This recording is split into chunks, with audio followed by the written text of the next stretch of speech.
Well, things just got awkward.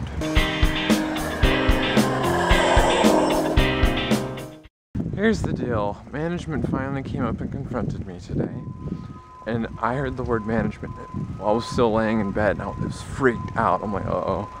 And so I went out, and I didn't have time to put a shirt on. I just went in and talked to the landlady, and she kind of explained a couple things to me, and she's like, look, we need to put a 3-day notice up, blah, blah, blah.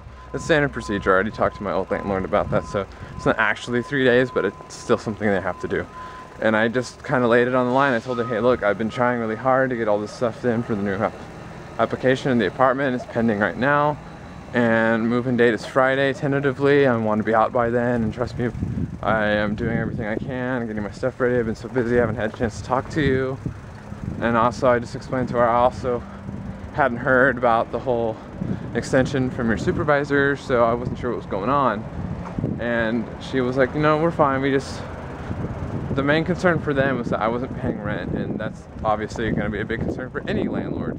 So I was like, I understand. I've been really glad that you guys haven't been knocking on my door every day, and I just kind of was really polite, and I was really courteous, and I just wanted to make it, basically give them the best impression that I could.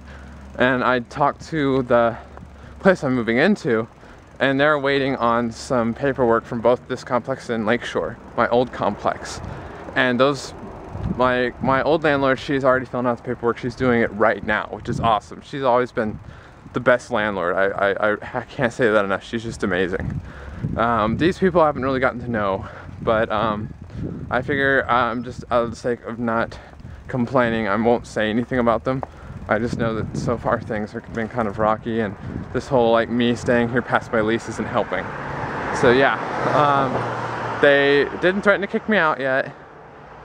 Seems like Friday, like she didn't say like, oh, you need to be out sooner. Like she didn't say, oh, you need to pay rent. She wanted to know that Friday was official, and I told her I'll be out regardless of what happens to this apartment. I'll be out by Friday. So that's what it looks like right now. So they finally confronted me. I talked to them about it, and at least now I can start pushing to get this new apartment taken care of. At the library, and because my phone data plan just exceeded its limits, I have to be here for internet at all. So I'm going to try to stay here till my battery dies, which kind of sucks. But hopefully I'll hear from the apartment complex. They just asked for our email addresses, so maybe I'll get some good news. Oh my god, I have had the worst hiccups for the last 15 to 20 minutes.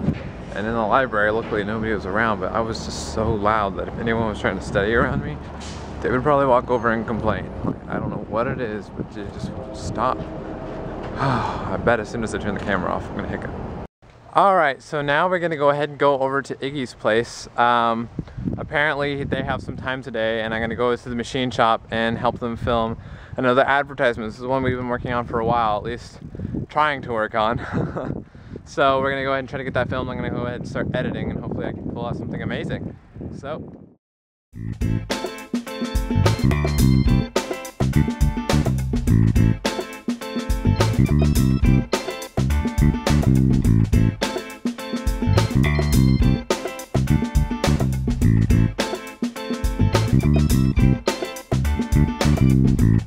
Get all the way over here.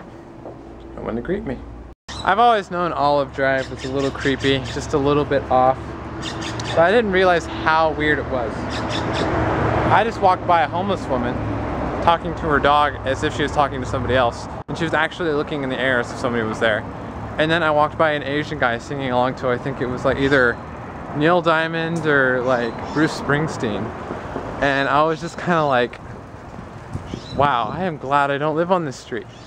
It's really weird. Sad day though. The signatures on my camera are rubbing off. Even the S&P Films one is kind of getting a little battered from being in my pocket. So if I ever see them again, which I probably will because I'm going to VidCon next year, and if all goes to plan, I'm also going to Comic-Con. I'm going to go ahead and get them to re-sign it. And when I get a new camera, then what I'll do is if I have them re-sign this camera, then I'll auction it off to someone who is a big Kate and Corey fan. Maybe in some type of charity event or something where somebody else can get it. That's the plan. Because I would hate to raffle this off as a reward to someone and then have it show up and it's like barely distinguishable. That would make me feel bad. Ouch. That sucks.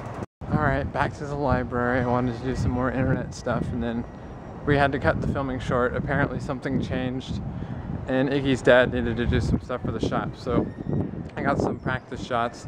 Go ahead and test edit it, see how it turns out. Library's closing. Let's go ahead and go. Is it just me, or does that pool look way too green? I'm almost tempted to swim in it just to see if it's a chemical change or if it's just the way the sun's hitting it. I think I might jump in now. I am like epically failing at Revenge of the Sith right now, so I'm gonna go ahead and say goodnight before I do something stupid. I tend to rage quit.